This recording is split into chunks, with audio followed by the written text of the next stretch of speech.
Welcome to इनसाइक्लोप। इसमें हम बात करने वाले मास्टर ऑफ आर्ट्स पेंटिंग के बारे में। और इसमें जैसे कि कोर्स का नाम है MFAP, study of principal composition. इस पेपर का नाम है MVAL 022। इस कोर्स का कोड है।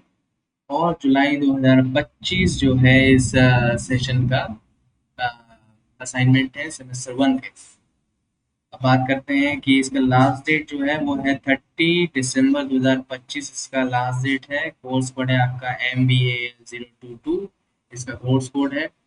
और अगर आप इसके आंसर्स चाहते हैं तो जैसे कि आप पहले तो हम कोर्स क्वेश्चन देख लेते हैं कि जो क्वेश्चन जो है कंपोजिशन से रिलेटेड है। अगर आप इस क्वेश्चन के आंसर्स चाहते हैं और किसी भी तरह की दूसरी हेल्प चाहते हैं तो कांटेक्ट कर सकते हैं और हमारा व्हाट्सएप नंबर। हम उसी के अकॉर्डिंग आपको आंसर्स प्रोवाइड करा देंगे। अगर आप कोई दूसरी हेल्प चाहते हैं तो भी आप हमसे कांटेक्ट कर सकते हैं। Thank you so much for watching. मिलते हैं व्हाट्सएप पर।